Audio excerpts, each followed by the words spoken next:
Are you a homeowner that's wanting to take your lawn to the next level? Welcome to the Great Green North. My name is Wade Murray. I'm going to help you guys get the best, greenest lawn on the block in the spring by following these 7 simple laid out steps with a nice flow chart that you guys can have the best lawn on the spring. So if that sounds like a plan for you, hit the like button down below and join us for this video series, The Ultimate Spring Lawn Care Guide. Without further ado, let's get into it.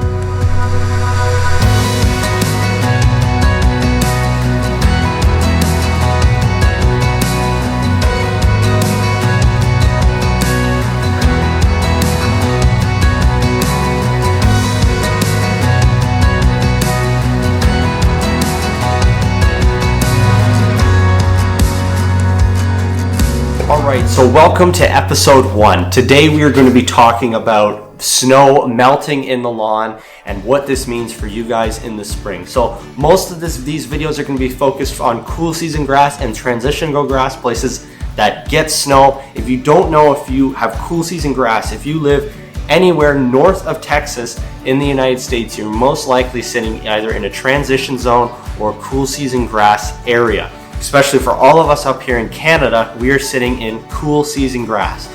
So if you live here in Ontario like me, most likely your snow is going to start thawing out sometime around the end of February, beginning of March. Normally, we don't see any major improvements in temperature until about middle of March. And March and April are transition months. Normally, we rise about a degree a week in outside temperature, which also helps the snow melt and your lawn begin to thaw out. Normally frost patterns here in southern Ontario, we're looking at about 2 feet of frost, depending on the year how cold it gets. This year was an especially cold year. I'm sure we'll be seeing a little bit more frost this year. It might take a little longer to thaw out. So when we're looking at snow melt, there's a couple things that you need to be looking for in your lawn in the spring when that snow starts melting. Number 1, snow mold.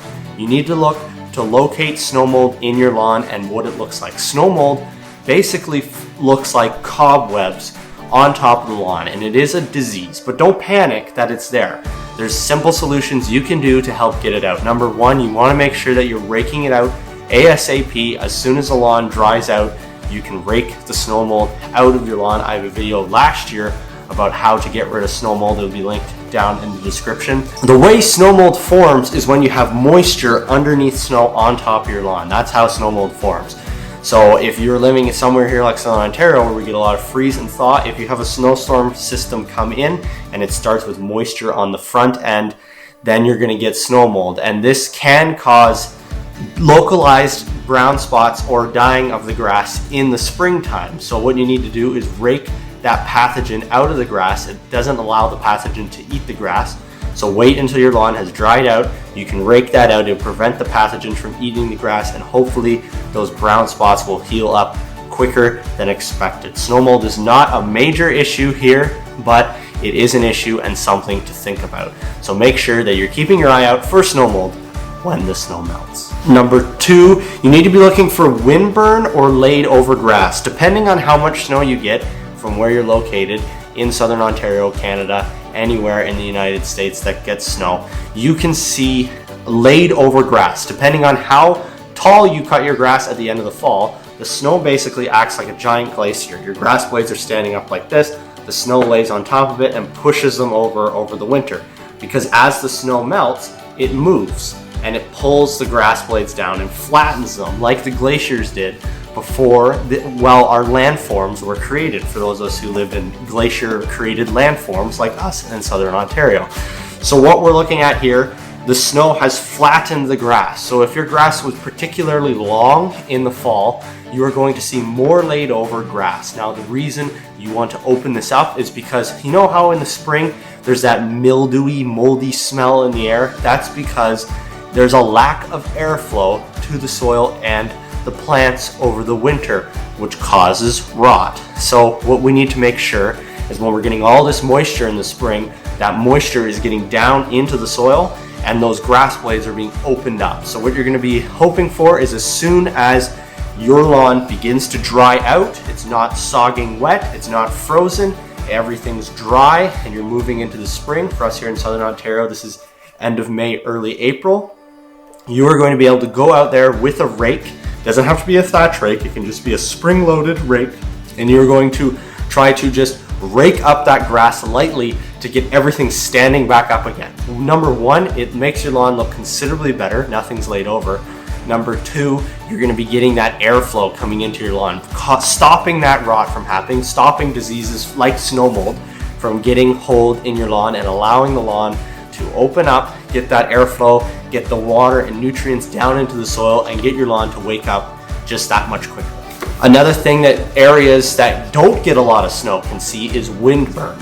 So you know how we wrap cedar trees over the winter? That is because we are trying to prevent windburn. And what windburn is when the really, really cold winter winds come whipping through, they can actually burn some plants, basically killing them. It's no different than frostbites on humans. So if you're seeing large brown swaths of area of grass that you know was not covered over the winter, these are areas that most likely suffered from windburn. What you're going to need to do in these areas is another thing, most likely raking and dethatching. That is the most important thing you're going to do when the snow melts. This is just going to allow you to get rid of that dead grass that got damaged from the windburn, open up those roots and those crowns so they can start duplicating and reproducing and filling in that area of grass as fast as possible as soon as temperatures rise. Speaking of rising temperatures, this is another thing you're going to be looking out for as soon as the snow melts. If you get a regular meat thermometer that you put in a turkey, you can put that in your lawn. You can measure the soil temperature at about the top 4 inches of your soil. What you're looking for is those soil temperatures hitting somewhere around 50 degrees. That's when it's time to apply your pre-emergent, which is going to be next week's video. So just as a quick summary of what you need to do after the snow melts, you need to keep focused on airflow and preventing molding and diseasing. The best solution to all of this is a manual rake or dethatch that you can do to help open that grass up and improve airflow and the ground's ability to be able to soak in nutrients. These are the best two things that you need to keep in mind in the spring. So hopefully this video helped you. Subscribe and leave a comment down below any questions you have, and make sure to stick around for next week. We're going to be talking about pre-emergent and why you're looking for those soil temperatures to hit 50 degrees. I hope that this spring guide helped you all. And from the Great Green North, my name's Windburn. Leave a comment down below with any questions, and as always,